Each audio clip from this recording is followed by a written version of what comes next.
2 Samuel pasal 10. Daud berperang melawan Bani Amon dan orang Aram. Sesudah itu matilah raja Bani Amon, dan Hanun anaknya menjadi raja menggantikan dia.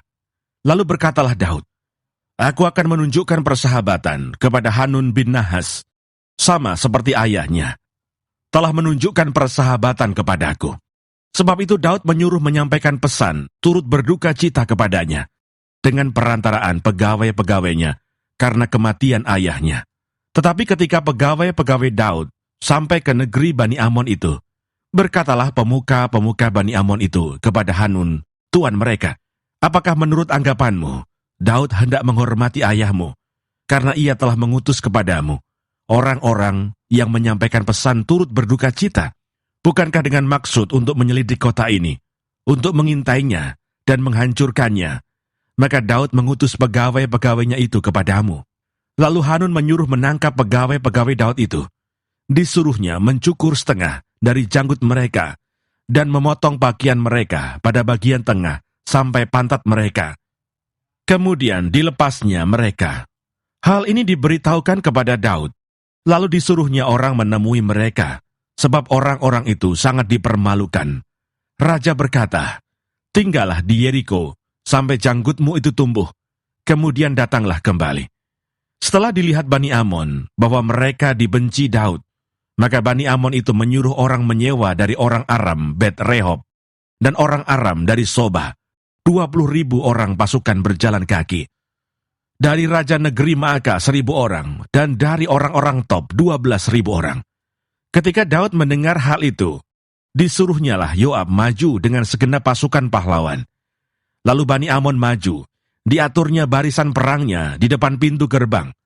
Sedang orang Aram dari Soba dan dari Rehob, dan orang-orang Tob dan Maaka ada tersendiri di padang. Ketika Yoab melihat bahwa serangan itu mengancam dia dari depan dan dari belakang, maka dipilihnyalah sebagian dari orang pilihan Israel.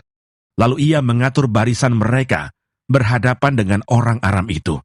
Selebihnya dari rakyat itu ditempatkannya di bawah pimpinan Abisai adiknya, yang mengatur barisan mereka berhadapan dengan Bani Amon itu. Lalu berkatalah Yoab, "Jika orang Aram itu lebih kuat daripadaku, maka haruslah engkau menolong aku. Tetapi jika Bani Amon itu lebih kuat daripadamu, maka aku akan datang menolong engkau. Kuatkanlah hatimu dan marilah kita pergi menguatkan hati untuk bangsa kita dan untuk kota-kota Allah kita. Tuhan kiranya melakukan yang baik di matanya."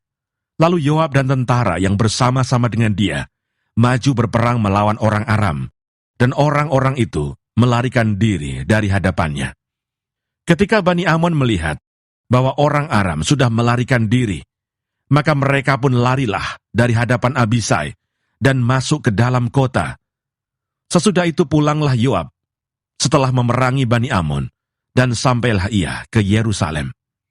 Ketika orang Aram melihat bahwa mereka telah terpukul kalah oleh orang Israel, maka berkumpullah mereka bersama-sama. Juga Hadadezer menyuruh orang Aram yang di seberang sungai Efrat maju berperang.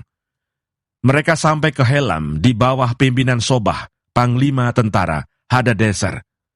Setelah hal itu diberitahukan kepada Daud, maka dikumpulkannya seluruh orang Israel di seberanginya sungai Yordan, lalu sampai ke Helam. Orang Aram mengatur barisannya berhadapan dengan Daud dan bertempur melawan dia. Tetapi orang Aram itu lari dari hadapan orang Israel, dan Daud membunuh dari orang Aram itu 700 ekor kuda kereta dan 40.000 orang pasukan berkuda. Sobah, panglima tentara mereka, dilukainya sedemikian hingga ia mati di sana.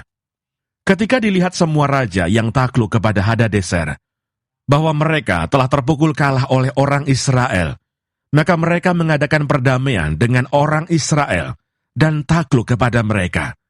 Sesudah itu takutlah orang Aram memberi pertolongan lagi kepada Bani Amon.